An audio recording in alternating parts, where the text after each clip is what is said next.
아침 기온은 서울 8도 등 전국이 4도에서 15도로 오늘보다 3도에서 5도가량 낮아 쌀쌀하겠습니다. 바람도 강하게 불어 체감온도는 더 낮아지겠습니다. 충북 내륙과 남부 산지에는 서리가 내리겠고 강원 산지에는 얼음이 얼겠습니다. 서울 현재 기온 20도입니다. 이규봉이었습니다. 제1라디오 5시 뉴스를 마칩니다. KBS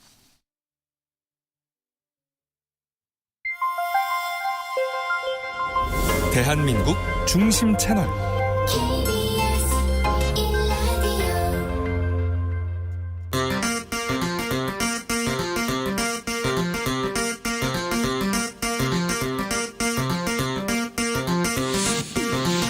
주진우 라이브.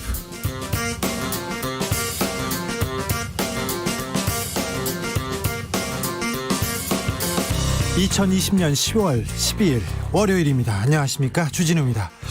코로나 시대 이 세상이 왜 이런가, 사는 건 또 왜 이렇게 힘든가, 누구라도 붙잡고 묻고 싶을 때가 많습니다. 이 모든 질문들 주진우 라이브에서 도올 김용옥 선생께 묻고자 합니다. 코로나 시대 살아가는 법, 코로나 이후를 대비하는 법, 오늘부터 3일 동안 계속되는 도올 김용옥 특집 기대해 주십시오. 정부가 사회적 거리두기 1단계로 조정했습니다. 노래방, 학원, 뷔페, 클럽 다시 문을 엽니다. 방역이 안정세를 보이면서 정부는 경제 살리기에 총력을 쏟기로 했는데요. 코로나 사태 장기화되면서 전 세계 경제 위태롭습니다. 어렵습니다. 그런데 그 가운데서 대한민국 경제는 선전하고 있습니다. 2분기 경제 성장률이 OECD 1위입니다. 대한민국 경제의 현주소 KBS 최경영 기자와 짚어보겠습니다. 국정감사, 아직도 추미애 장관 아들 얘기가 뜨겁습니다. 그런데 라임 옵티머스 사태 새로운 화두로 떠오르고 있습니다. 법사위 정무위 국감에서 치열하게 공방을 주고받고 있는데요. 법사위 상황 박주민 더불어민주당 의원과 함께 들여다보겠습니다. 나비처럼 날아 벌처럼 쏜다. 여기는 주진우 라이브입니다.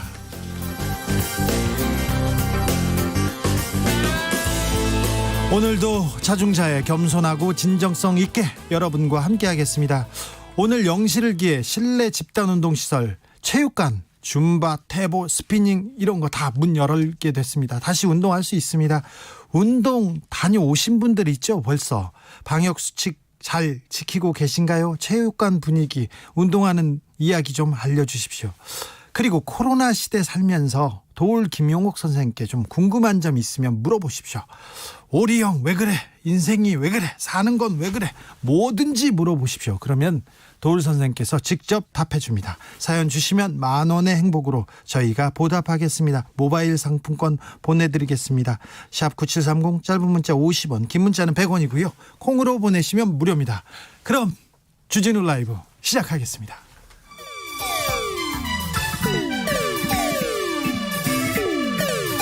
3805님, 그 언젠가 나를 위해 시사를 던져주던 단발머리 주진우 라이브.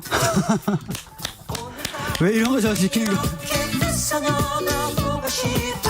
단발머리 휘날리며 늘 진실을 쫓겠습니다.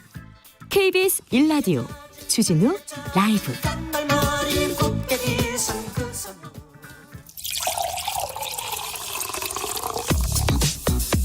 진짜 중요한 뉴스만 쭉 뽑아냈습니다. 주 라이브가 뽑은 오늘의 뉴스 주스. 정상근 기자 어서 오세요. 안녕하십니까? 네, 주말 어떻게 보내셨어요? 네, 주말 잘 보내고 왔습니다. 운동했어요? 운동이요? 네. 그런 건 잘 모릅니다. 체육관 안 갔죠? 체육관 안 갔죠? 체육관 오늘부터 갈 수 있습니까? 갈 수는 있는데 네. 역시 운동은 계속 모를 예정입니다. 알겠어요. 자, 사회적 거리두기 1단계로 하향 조정됐습니다. 네, 오늘부터 전국의 사회적 거리두기 1단계로 내려갔습니다. 50여일 만인데요. 정부는 2주간 이 국내 발생 확진자가 하루 평균 60명 미만으로 줄었고 또 추석 연휴에도 불구하고 급격한 재확산의 징후가 없다라고 판단을 했습니다. 네. 그리고 국민의 피로감, 경제에 미치는 영향 등이 고려가 됐는데 이에 따라서 대형 학원, 뷔페, 노래 연습장 등 그동안 문을 닫았던 고위험 시설들 바로 영업을 할 수가 있습니다. 교회도 갈 수 있다면서요? 네, 대면 예배 할 수 있고요. 그러던 다만 이 그동안 확진자가 많았던 방문 판매업은 제외가 됐습니다. 네. 고위험 시설들이 문을 연다고 하더라도 예전 그대로 돌아가는 것은 아닙니다. 인원이 제한이 되고요. 음식점 여전히, 다닐 때는 어떻게 됩니까? 여전히 뭐 거리를 유지하고 앉아야 됩니다. 경기장은요?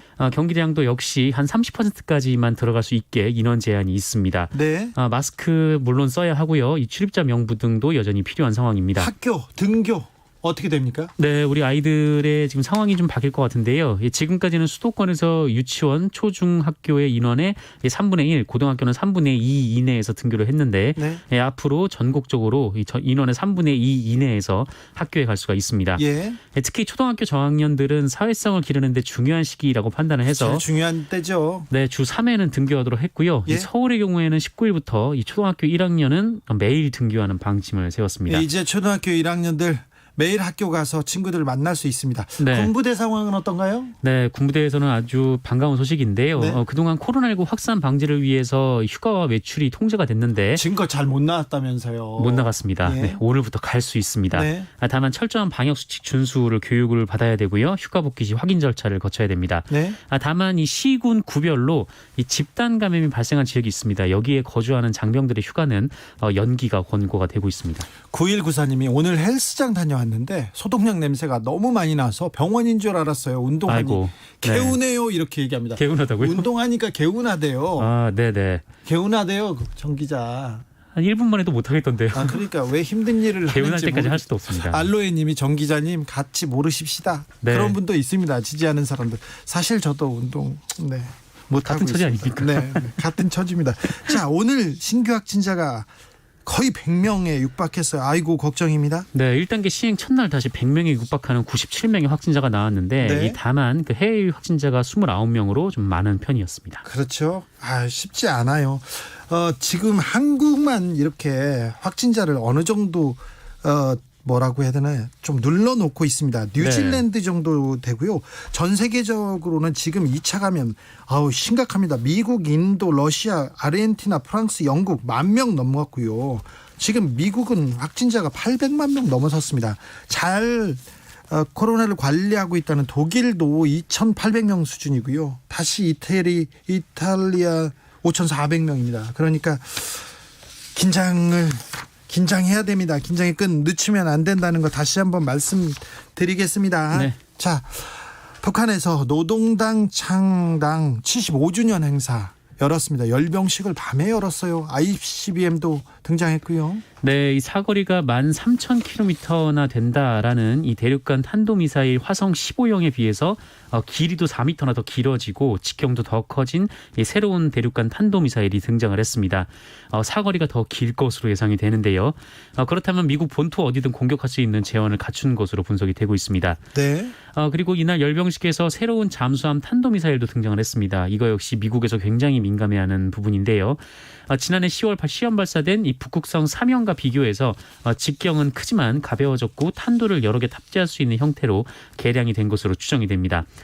그리고 우리를 겨냥해서 지난해부터 시험 발사해왔던 이 신형 단거리 3종 세트도 한꺼번에 공개가 됐는데 네, 많이도 공개했어요. 네, 뭐 초대형 방사포 KN-25의 기동 모습이 최초 공개가 되기도 아이고, 했고 또 네. 신형 장갑차, 뭐 전차, 뭐 개선된 개인 장비도 눈길을 끌었습니다. 아무튼 무기는 많이 꺼내놨는데 또 김정은 위원장의 발언은 굉장히 유화적이었습니다. 네, 좀 전례 없는 모습이 있긴 했었는데요. 일단 열병식 시간이 자정이었다라는 것이 많은 언론의 눈길을 끌었고요. 네. 그리고 김정은 위원장은 연설문을 읽어나가면서 연신 주민들에게 미안하다, 뭐 고맙다라는 말을 했는데 이것도 좀 이례적이다라는 평가를 받고 있습니다. 네, 울먹이는 장면 이례적이었어요. 네. 절대 오류가 없는 그런 신적인 존재인데 그렇죠. 네. 눈물을 흘린다. 이 의미에 대해서 참 손수건으로 눈물을 훔치면서 뭐 미안하다라는 얘기를 하기도 했는데 네. 그리고 이 대남 메시지도 뭐 다소 부드러운 내용이었습니다. 뭐 네. 비난은 없었고요. 나열된 무기들은 자위적 정당방위 수단이라면서 선제적으로 도발할 의사가 없음을 분명히 밝혔습니다. 특히 우리에 대해서는 김정은 위원장이 이 사랑하는 남녘의 동포들이란 표현을 쓰면서 하루빨리 이 보건 위기가 극복이 되고 북과 남이 다시 두 손을 마주잡는 날이 찾아오기를 기원한다라고 밝혔습니다. 김정은 위원장의 발언은 굉장히 유화적이었습니다. 유아적 말고요. 제 발음 나쁘다고 좀 지적하시는 분들이 벌써부터 있나 본데 그렇다고요. 좀 제스처가 있었다고요. 화해의 제스처가. 8672님도 1단계로 낮췄다고 방심하면 공든탑 일순간에 무너집니다. 이런 분들 이렇게 걱정하는 분들이 있습니다. 그런데 살림살이 경제가 너무 문제가 돼가지고 지금 안 열 수가 없다고 합니다. 그러니까 우리가 또 생활방역, 자체방역, 사회적 거리두기, 생활 속 거리두기 잘 지켜야 됩니다. 오늘 국정감사가 있었는데요. 네. 이수혁 주미대사가 미국이 종전선언에 이견이 없다 이러면서 종전선언에 대해서 한 걸음 더 나아갔습니다. 네, 좀 미국이 종전선언을 꺼리는 거 아니냐 좀 이런 얘기들이 있었는데 일단 이수혁 주미대사는 이 미국은 뭐 종전선언과 관련해서 이견이 없다. 이 문재인 대통령이 했던 말에 대해서 네. 이견이 없다라고 얘기를 했습니다. 이수혁 대사는 이 종전선언은 법률적 효과가 있지 않은 정치적 선언이라면서 미국 고위 관리를 접촉한 결과 이 북한만 동의한다면 미국은 아무런 이견이 없다라고 했다는 겁니다. 지금 미국 그 국회, 미국 하원에서도 종전선언한 그 서명한 의원들이 많습니다. 그리고 하원 외교위원장들 후보가 3명 있는데요. 모두 다 네. 동의하고 있어요. 그래서 종전선언은 선언적 의미가 크기 때문에 의미가 있다는 게 미국 외교가에서도 그렇게 평가하고 있어요. 네, 이 종전선언 자체가 중요하다라기보다는 이것이 비핵화로 가겠다는 선언이라고 해석을 하고 있다고 합니다. 네. 정의당에선 신임 대표로 김종철 전 대변인이 선출됐습니다. 네, 김종철 대표가 새로 이제 취임을 했습니다. 55.57%의 당직 선거 결과를 얻어서 44%에 그친 배진교 후보를 제치었는데요. 김종철 대표는 1999년 국민승리 20일에서 권영길 대표의 비서로 정계에 입문을 했고 이후 진보 정치에서 계속해서 활동을 해왔습니다. 오래됐습니다. 네, 노회찬 원내대표의 비서실장을 지냈고요. 또 대변인으로 오래 활동을 했습니다. 그래서 정의당 앞으로 어떤 길을 가겠다고 합니까? 네, 진보적 정책 의제를 기대한다라는 이낙연 민주당 대표의 축하말을 언급하면서 이 민주당과 정의당이 선의의 경쟁을 할 때 우리 국민들은 더욱 행복해질 수 있다라고 말을 했습니다. 예. 그러면서 중대재해기업처벌법에 대해서 얘기를 했는데요. 현재 민주당도 이를 준비 중인 것으로 아는데 이 과로와 산재로 죽어가는 노동자들을 구하기 위한 법률이 국민의 삶을 지키는데 한 발짝 더 나아가길 바란다라고 당부를 했습니다. 민주당의 각을 세운 부분도 있었는데요. 이 서울시장, 부산시장 보궐선거에 후보를 내선 안 된다라는 취지였습니다. 네, 찍어 나왔습니다. 라임 옵티머스 금융사기 사건이 권력형 비리로 지금 번지고 있다 이러면서 국민의힘이 목소리를 내기 시작했습니다. 네, 이 라임 자산 운용, 이 편법 운용을 하면서 이 부정하게 수익률을 관리해 오다가 결국 환매 중단을 선언했고, 네. 옵티머스 자산 운용은 공공기관 매출 채권에 투자하겠다는 설명과는 달리 페이퍼 컴퍼니에 투자해서 역시 환매 중단이 선언됐습니다. 피해자가 많습니다. 네, 국민의힘은 여권이 연루됐을 것이다라고 주장을 하고 있는데요. 김종인 비상대책위원장은 검찰이 수사를 미적된다라면서 그 윤석열 검찰총장에게 힘을 실어줘야 된다라는 취지로 얘기를 했고, 당내 일각에서는 특검까지 거론을 하고 있습니다. 아무튼 이 문제는 검찰이 명확하게 수사를 해서 의혹이 없도록 낱낱이 밝히는 게 필요합니다. 그래 이 부분은 왜 이렇게 수사가 속도를 못 냈을까 이런 좀 의구심을 가져보기도 합니다. 한편 강기정 청와대 민정수석이 정무수석입니다. 정무수석이 김봉현 회장과 조선일보를 고소했습니다. 네, 자신에게 5천만 원을 줬다 이렇게 법원에서 짐수를 한 이 라임 자산운용의 배우로 꼽히는 이 김봉현 스타 모빌리티 회장을 오늘 오전에 검찰에 고소했습니다. 1원도 받지 않았다라고 주장했고요. 김봉현 회장의 명예훼손 진술과 언론의 악의적 보도에 의해 명예가 실추됐다라면서 조선일보와 언론사 기자에게도 민사소송을 냈습니다. 네. 강기정 수석은 이렇게 된 바에 정치 공작과 공세에 인용 보도하는 언론과 싸울 것이다라고 밝혔습니다. 네. 재판에서 이강세 사장이 자기는 그 강기정 수석한테 돈을 주지 않았다고 분명히 얘기했는데 네. 이 부분을 빠뜨리고 조선일보에서는 안 썼거든요. 그래서 그 부분에 대해서 고소한 내용입니다. 오늘 법무부 국감이 있었는데요. 또 추미애 장관 아들 문제로 계속 공방하고 파행까지 빚어졌습니다. 네, 국민의힘 의원들이 관련 질의를 이어갔는데 이 중에 이 김남국 의원이 중간에 이미 수사가 종결된 사안이다라고 말을 하면서 장제현 의원과 좀 다툼이 있었습니다. 네. 김남국 의원이 너무 심한 거 아닌가라고 장제현 의원이 얘기를 했고 김남국 의원은 정책 질의를 하자라고 강조를 하는 와중에 고성이 이어지자 윤호중 위원장이 사퇴를 선포를 했습니다. 아이고. 여기까지 들을까요? 주스 정상근 기자 함께했습니다. 감사합니다. 고맙습니다. 법사위 상황은 저희가 더 자세히 알아보겠습니다. 우리 주민센터장 박주민 더불어민주당 의원 연결했습니다. 안녕하세요. 예, 안녕하십니까. 지금 법무부 국감장에 계시죠? 국감장에 있다 잠시 나왔습니다. 네, 아까 텔레비전에서 봤어요. 지금 분위기 어떻습니까? 아직도 싸웁니까? 아닙니다. 지금은 질의를 이어가고 있어요. 예. 근데 국회에서 아직도 추미애 장관 아들 얘기하고 있어요? 제가 나올 무렵에도 질의가 이제 관련된 질의가 진행되는 상황이었습니다. 예. 오늘 그 고성을 주고받은 가장 큰 이유는 뭡니까? 우선은 추미애 장관 아들 관련돼서 질문 자체가 이제 범죄가 마치 있는 것처럼 확정적으로 질의가 계속 이어졌고요. 네. 거기에 대해서 이제 저희 당의 이제 의원들이 문제 제기를 하자 그 과정에서 이제 왜 나를 질문하는데 이제 끼어드냐 이렇게 네. 되면서 서로 이제 예의를 갖춰라 이런 식으로 논쟁이 벌어지게 된 겁니다. 네. 예. 자꾸 국민의힘에서는 거짓말을 했다 이쪽으로 몰고 가고 싶은 것 같더라고요. 추 장관이. 네, 예, 아무래도 국회에서 출석해서 했던 발언이 사실과 다르다 이렇게 지금 자꾸 주장을 하고 있는 거죠. 네. 근데 이제 이 문제 좀 마무리되고 다른 일 다른 일 했으면 한다는 그런 국민들 많은데 국회에서 언제까지 이 문제로 싸울 예정이십니까? 글쎄요, 저희가 예정한다고 해서 딱 그때까지 끝나거나 그런 건 아니라서요. 오늘도 사실은 그런 지적이 많이 나왔습니다. 왜냐면은 너무 똑같은 이야기들만 반복이 되니까. 네. 특히 이제 검찰의 수사 결과가 나왔지 않습니까? 그래서 그런 차원에서 이제 그만 좀 하자라는 얘기가 많이 나왔지만 아까도 말씀드렸던 것처럼 제가 나올 때도 역시 이제 또 추미애 장관 아들 관련된 질의를 야당에서는 하고 있는 상황이었습니다. 예. 자, 법무부 국감에서 라임 옵티머스 사태도 좀 쟁점으로 떠오르더라고요. 네. 이 문제는 뭡니까? 라임보다는 이제 옵티머스 관련된 질의가 두 차례 있었고요. 야당 쪽에서. 예. 주로는 지금 미국에 가 있는 이혁진에 예. 대한 범죄인 인도 청구 등을 했느냐 관련된 부분인데 이제 법무부 장관은 절차를 진행 중에 있다라고 답변을 했죠. 예. 네. 라임 옵티머스 계속해서 얘기도 나오고 정치권 연루설도 있었어요. 네. 근데 왜 검찰 수사는 아직까지 명확하게 이걸 결론 내지 못했을까요? 글쎄요, 오늘 질문과 답변 과정에서 제가 듣기로는 관련된 수사나 이런 부분들을 대검 쪽에 계속 보고가 이루어졌었다라는 얘기가 있었고, 그래서 사실은 모르겠습니다. 왜 수사가 지금 그런지요. 근데 오늘 수사팀 보강 요청이 있었다고 하고요. 예. 수사팀에서는 그다음에 거기에 대해서 우리 당 간사도 수사팀 확충에 대해서는 적극적으로 법무부가 도와줘라라고 이제 얘기를 한 만큼 수사의 속도가 좀 나가겠죠. 그렇죠. 네. 검찰 수사를 좀 지켜보는 게 맞죠. 근데 국민의힘에서는 네. 특검을 좀 또 꺼내고 있는 것 같아요.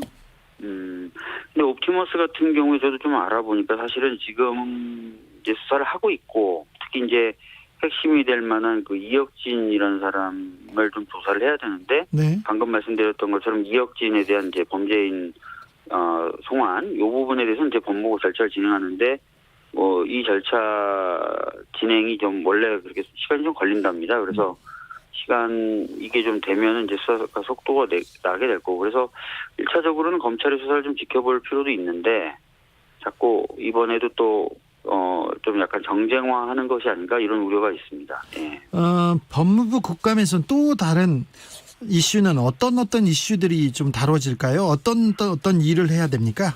오늘 얘기 나왔던 게 이제 조두순 출소를 앞두고 있기 때문에 관련된 여러 가지 제도 정비 문제가 지적이 됐었고요.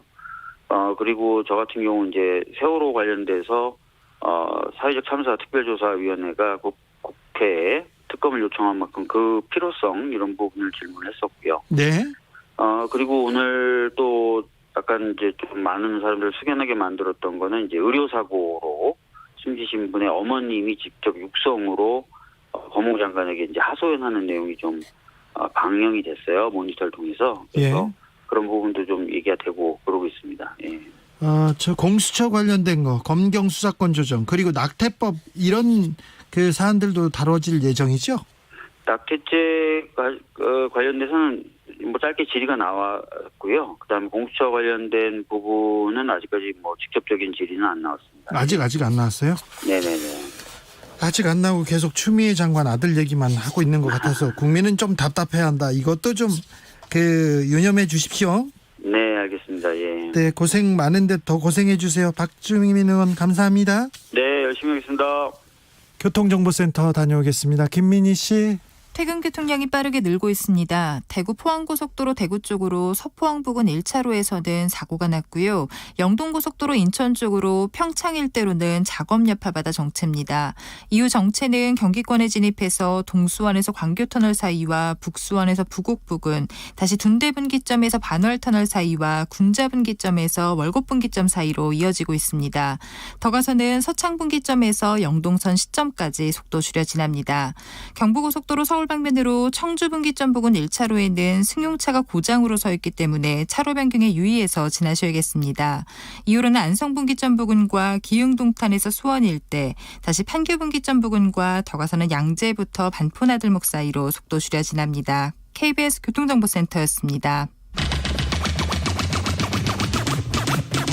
주진우 라이브.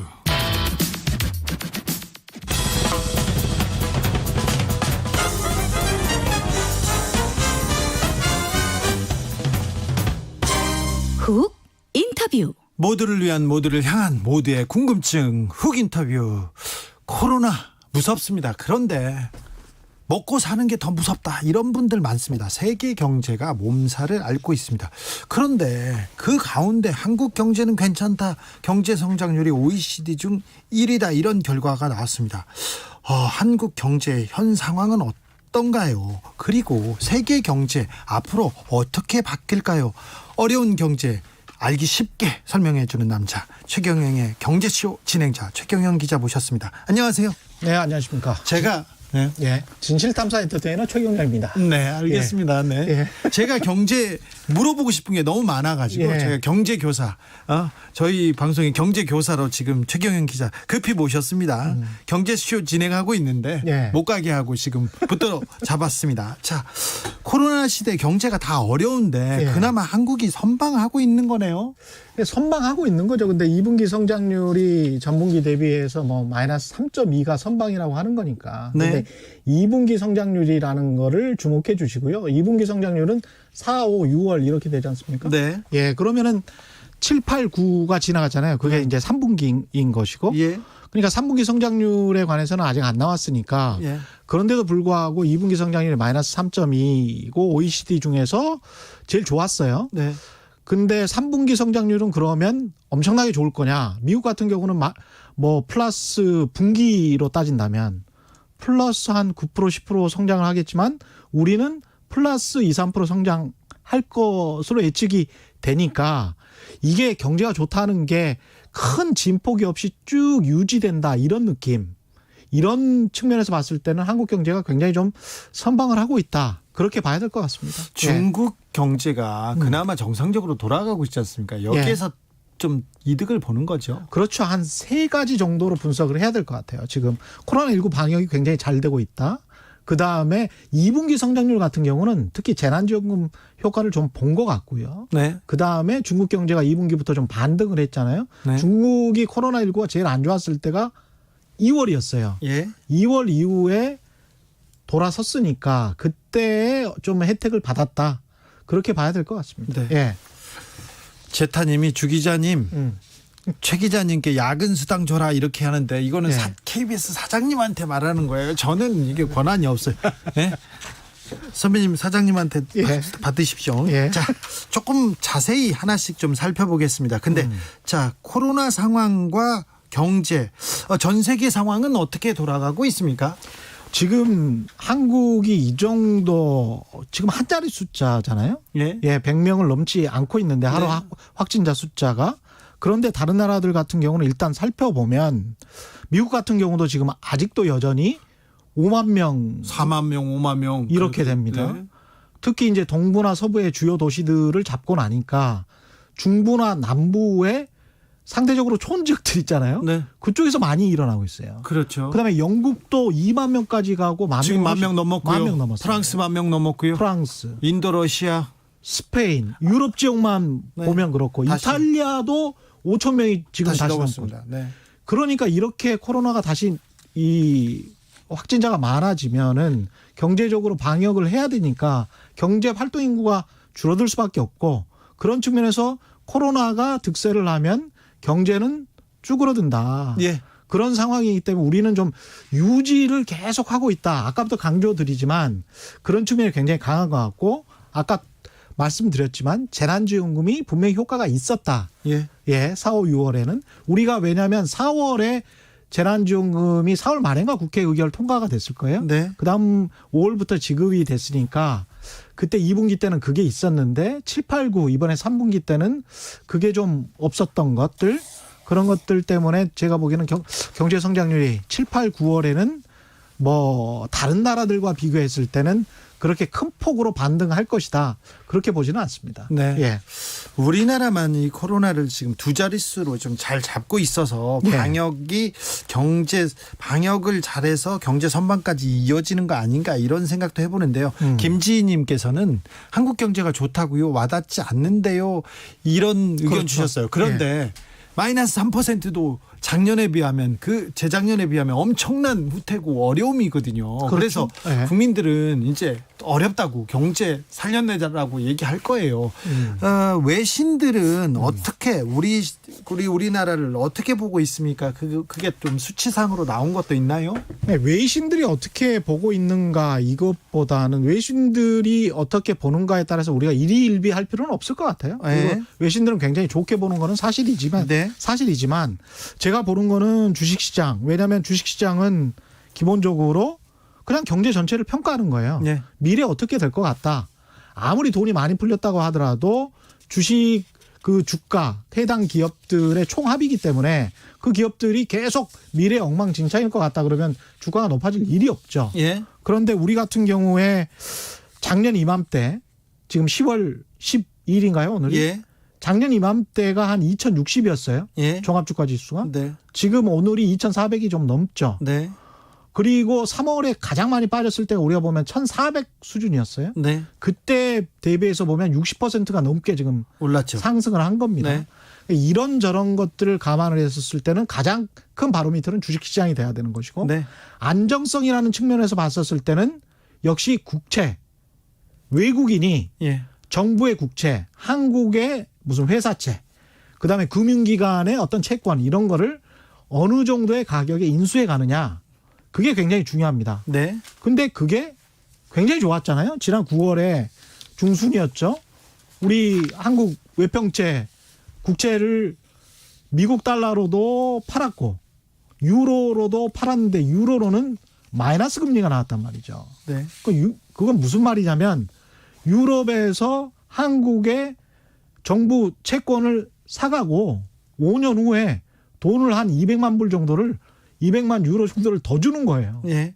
그거는 그만큼 한국의 신용도가 높다. 네. 그리고 금리 역시 미국 달러로 표시된 거 같은 경우도 미국 기준금리에다가 더해서 50bp 0.5%밖에 더하지를 않았거든요. 그것도 사상 최저 수준으로 국채를 발행한 것이기 때문에 굉장히 좋습니다. 그런 상황에서 수출입은행도 똑같이 이렇게 채권 발행에 성공을 했단 말이죠. 그런 것들을 보면 외국인이 우리나라의 채권을 그 정도로 평가를 하고 있다. 불안해할 이유는 없죠. 그러면 청취자들 궁금해하는데 예. 주식시장 안정적으로 상승할 것 같습니까? 주식시장은 안정적으로 상승. 지금 가장 중요한 것은 가격이에요. 예. 그러니까 언제나 가격을 봐야 되는데. 근데 주식시장 같은 경우는 2,400이면 많이 오른 가격 아닙니까? 예. 그래서 지금 당장 안정적으로 상승할 것 같다. 저는 지금 신규 매수자라면 지금은 약간 좀 망설여야 되는 시기. 지금은 좀 관망하고 기다려야 될 시기. 예. 부동산 시장은 어떻습니까? 저는 그것도 역시 가격이라고 보는데 예. 그게 지금 가령 문재인 정부 초기 때 반포에 있는 아파트 같은 경우에 한 17억 뭐 한 84 전용 면적 84제곱미터가 네. 17억 18억 했던 게 지금 27, 8억을 넘어서 뭐 30억까지 됐잖아요. 너무 많이 올랐어요. 그렇죠? 근데 15억 이상의 아파트에 관해서는 대출을 하지를 않아요. 예. 그럼 대출을 못 하게 돼 있지 않습니까? 그러면 예. 자기 자본으로만 예. 자기 돈으로만 30억 원 아파트를 전용 면적 84제곱미터를 사야 된다는 이야기죠. 네. 거기에 수익률이 얼마나 될 것이냐. 양도세, 그다음에 보유세 강화됐죠. 양도세는 전혀 인하되지 않았죠.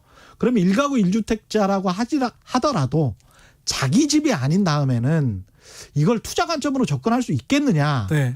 거의 힘들다. 지금 매도 거의 예. 끊기고 있지 않습니까? 거의 힘들다. 그래서 진짜 부자들은 자기 자본 수익률을 많이 계산을 하기 때문에 그러니까 대출이 안 된 자기 돈으로 얼마가 들어가서 그게 얼마의 수익을 얻느냐. 그걸 계산을 하기 때문에 15억 이상 아파트 같은 경우는 지금 대출이 전혀 안 되는 상황이니까 예.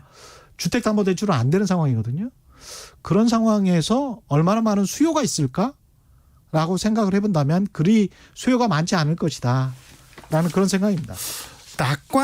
마냥 낙관할 수 있는 상황은 아닌 것 같아요. 아무튼 그럼요. 전체적으로 어렵다는 사람 많고요. 소상공인들은 막 죽겠다는 그렇죠. 소리도 있고요. 예. 그래서 이제 그런 것들을 좀 봐야 되는데 미래 전망을 볼 때 우리가 가장 단순하게 정부, 가계 다 빼고 하나만 꼽아라라고 하면 저는 PMI를 꼽습니다. PMI요? 예. 구매자 관리 지수를 뽑는데 구매자 관리 지수는 대부분 대기업 위주로 설문조사를 한 거예요. 그러니까 구매 관리부장들한테 당신 앞으로 재고가 어느 정도야? 그리고 경기가 좋아질 것 같아? 그러니까 앞으로 재고 뭐 물량을 늘릴 거야? 앞으로 뭐 얼마나 더 살 거야? 이런 거를 물어보는 거예요. 그러면 그 사람들한테 경기가 좋아질까 나빠질까를 물어보잖아요. 그러면 경기가 좋아질 것 같다는 사람들이 50 이상이면 아 좋은 거고 네. 나빠질 것 같 50 이하다. 그러면 좀 나쁜 거고 이런 네. 상황이거든요. 그런데요. 근데 우리나라 같은 경우는 가장 안 좋았을 때가 지난 3월, 예. 4월이었네요. 41.6이었어요. PMI 지수가. 네. 근데 지금은 추세적으로 보면 49.8, 9월에 예. 49.8까지 올라왔습니다. 예. 50 바로 밑에 네. 턱 밑까지 올라온 거죠. 그러니까 대기업은 좋아지는 방향으로 이렇게 쭉 가고 있다. 이제 괜찮다 이렇게 보고 구매하고 자재를 지금 쌓아놓고 있는 형편이네요. 그렇죠. 조금씩 가고 있다. 예. 그런 상황이고 예. 그런데 이게 PMI의 보충적 개념을 왜냐하면 대기업 위주라고 했잖아요. 예. 그래서 실질적으로 서민들, 중소자영업자들 우리가 한 560만 명 된다고 하는데 그다음에 이제 영세 중소기업인들 그다음에 전통시장 이런 것까지 합해보면 제가 보는 지수는 소상공인 시장진흥공단에서 이야기를 하는 BSI라는 게 있어요. 그러니까 이것도 뭐 일종의 이제 체감 경기 지수죠. 네. 이것도 설문조사로 하는데 이것도 3월이 제일 안 좋았어요. 3월이 29.7이었는데 제가 아까 그 재난지원금 돈을 좀 풀었을 때 예. 어디에서 가장 좋았을 거 이쪽이 가장 좋았습니다. 아, 그렇죠. 그러니까 5월에 돈을 풀었을 때가 88.3까지 올라가요. 오, 3월에 29.7인데. 네. 근데 지금은 9월이 54입니다. 많이 떨어지고 있네요. 많이 떨어졌죠. 네. 그래서 소상공인 시장진흥공단의 자체 묘사에 따르면 이게 100을 넘는 경우가 우리나라는 거의 없었거든요. 네. 지난 20년 동안.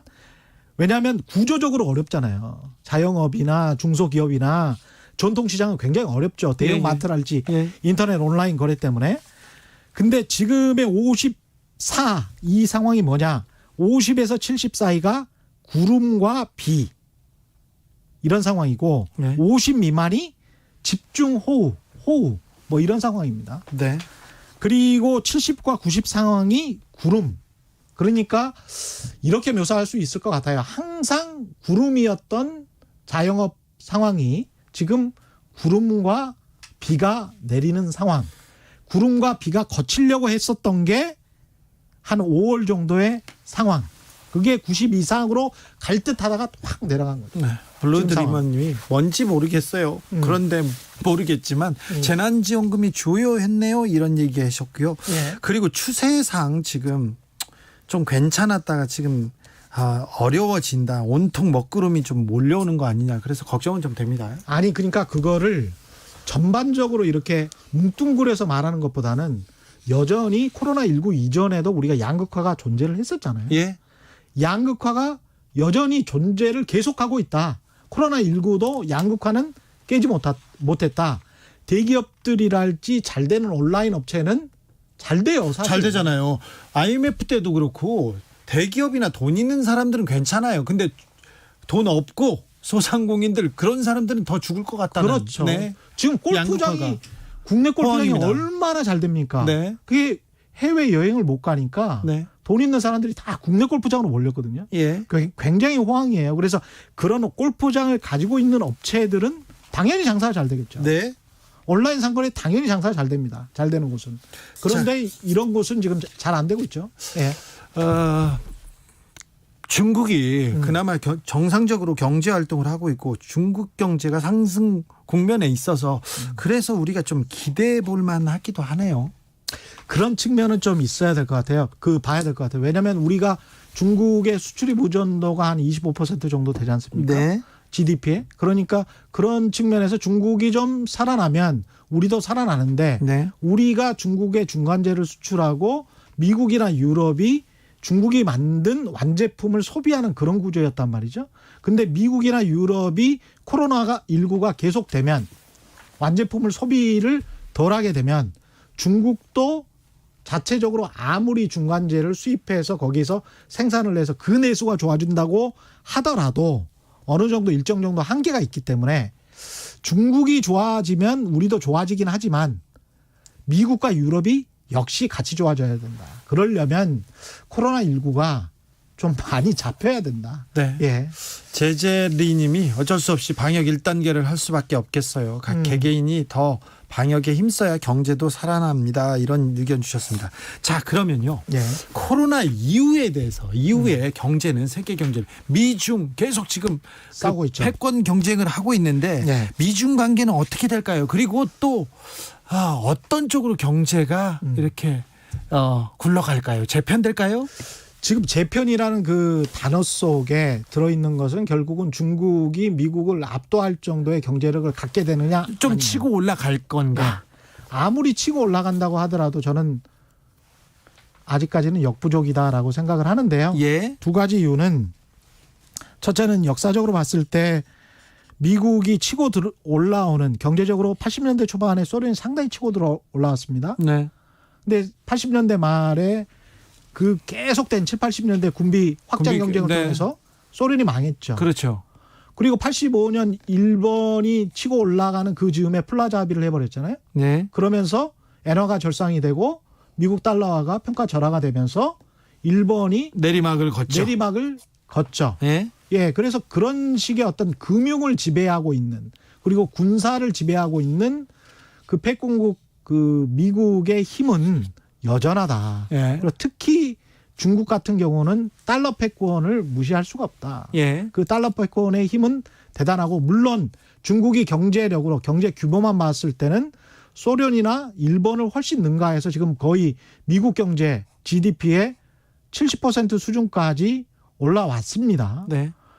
하지만 그럼에도 불구하고 중국 위안화가 전 세계적으로 통용이 되고 있느냐? 그렇진 않죠. 그렇지는 않잖아요. 네. 영어를 쓰는 사람이 아무리 중국어를 쓰는 사람보다 못한다고 하더라도 보편적인 세계 언어는 영어입니다. 네. 예. 각 그 다양한 나라에서 쓰는 그 화폐 가치 그걸 무시할 수가 없어요. 네. 전 세계 금융 거래의 90% 이상이 달러로 거래가 되고 있습니다. 네. 그 무역 상거래의 60% 정도가 달러로 거래가 되고 있습니다. 네. 이거 막을 수가 없다. 네. 예, 힘들다. 점진적으로 중국이 어떻게 될지는 모르겠지만 지금 당장 5년 내 10년 내 중국이 미국을 압도할 수 있는 경제력을 가질 수는 없다. 특히 돈의 힘 때문에. 네. 예. 대통령이 누가 되든 미국 대통령이 누가 되든 미국의 패권은 당분간 가겠군요. 예. 중국은 그래도 선방을 하더라도 계속해서 미국과 이렇게 중국은 계속 저자세로 갈 수밖에 없겠죠. 알겠습니다. 경제력이 완벽하게 100%, 200% 올라오고 위안화도 그 정도의 힘을 가져야 되겠죠. 마지막으로 다시 한번 정리하겠습니다. 코로나 방역에 선방한 한국 경제도 선방하고 있다 이렇게 봐야 됩니까?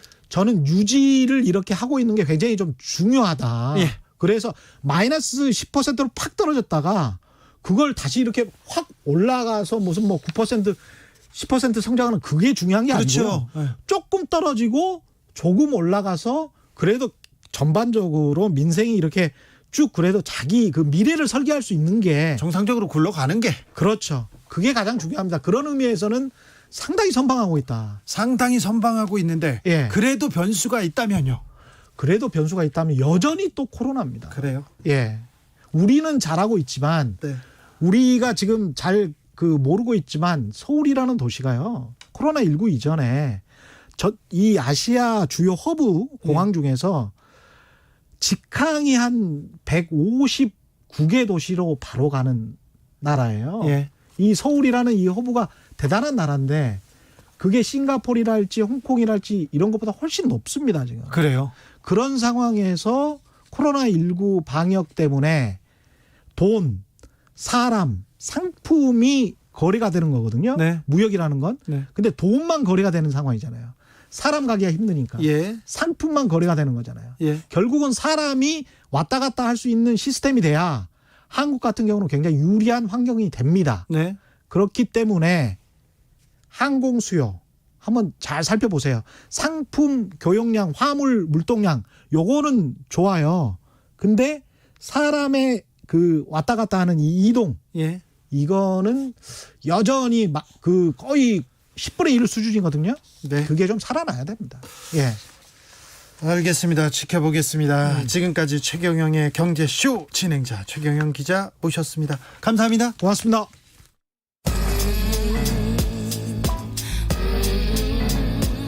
나비처럼 날아 벌처럼 쏜다. 주진우 라이브.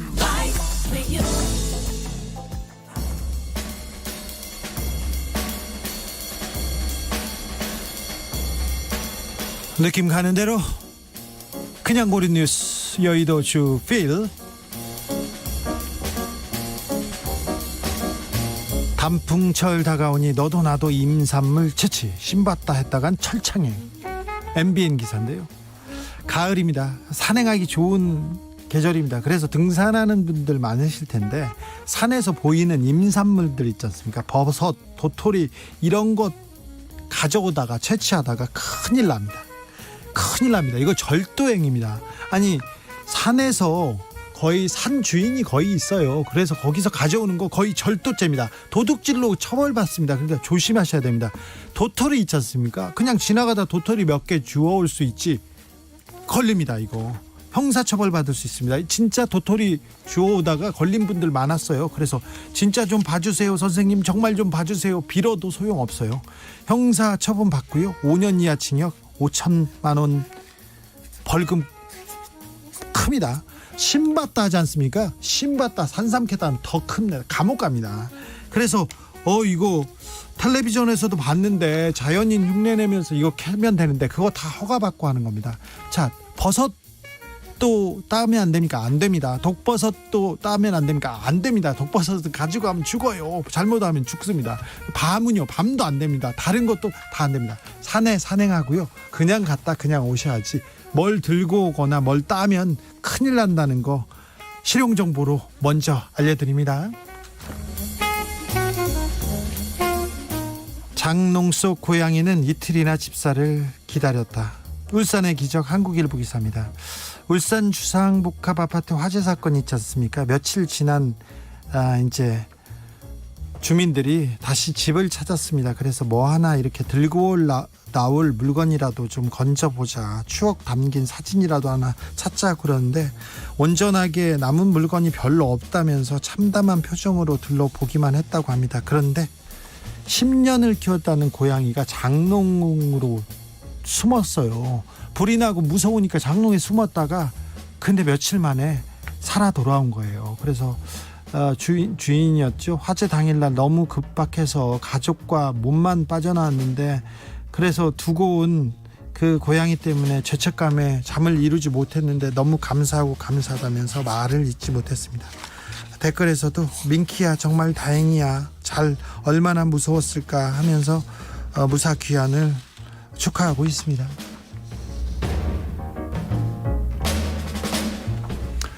미국 농장서 밍크 만 마리 폐사, 코로나19 감염.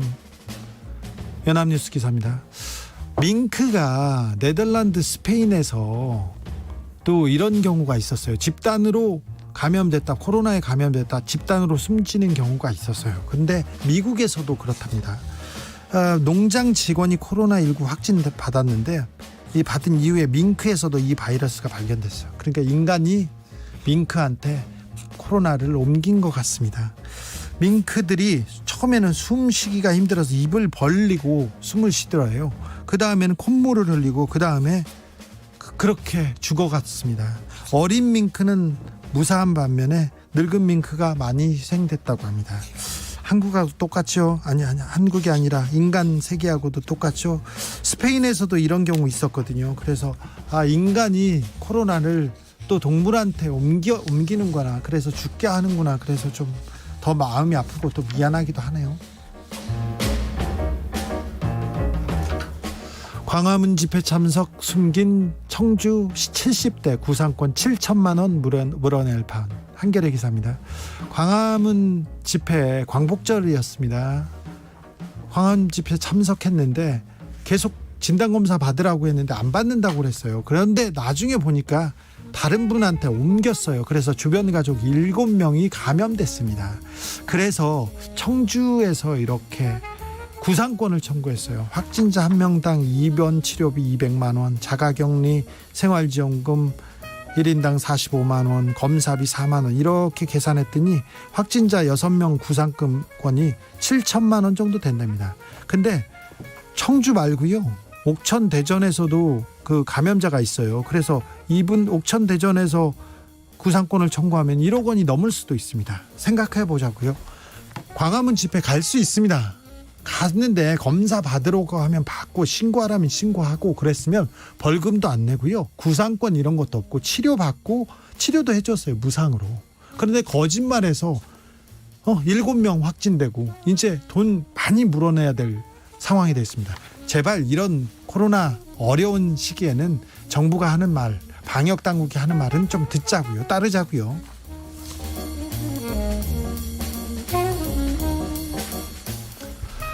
트럼프 면역 생성 주장에 해로울 수 있는 정보, 트위터에서 경고 딱지. 세계일보 기사입니다. 도널드 트럼프 대통령이 코로나 감염에서 지금 이겨냈다고는 합니다. 이겨냈다고는 하는데 아직 명확한 상황이 아닌데 본인이 면역이 생겼다고 주장하고 있습니다. 그래서 트위터에다 뭐라고 썼냐면요, 어제 백악관 의료진이 전체적이고 완전한 승인이 있었다. 내가 코로나에 걸릴 수 없고 면역이 생겼다는 얘기고요, 퍼뜨릴 수 없다는 의미다. 아주 좋다, 이런 얘기를 했는데 이 얘기를 하자마자 이거는 굉장히 위험한 얘기라고, 코로나19와 관련돼서 해로운 잘못된 정보라면서 해당 트윗을 숨김 처리하고 경고 딱지 딱 붙었습니다. 주치의도, 대통령 주치의도 트럼프 대통령이 전염시킬 위험이 없다면서도 음성 판정을 받았는지는 따로 언급하지 않고 있어요. 나았다고 해서, 코로나에서 나았다고 해서 자신은 면역력이 생겼고 이제는 코로나 안 걸린다, 이렇게 얘기할 수 있는 사람은 트럼프가 아니라 트럼프 할아버지라도 불가능한 일입니다.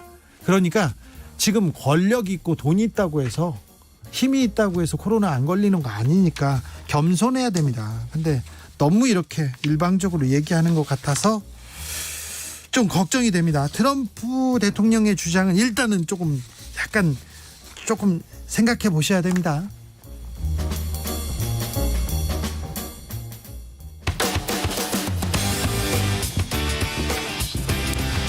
Third Eye Blind의 Semi Charmed Life 들으면서 저는 잠시 쉬었다가 6시에 돌아오겠습니다. 2부에서는 돌 김용옥 특집 준비되어 있습니다.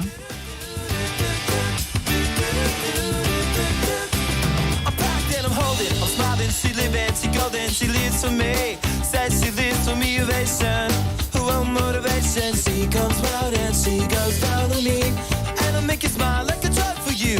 Do ever what you wanna do, coming over you. Keep on smiling what we go through.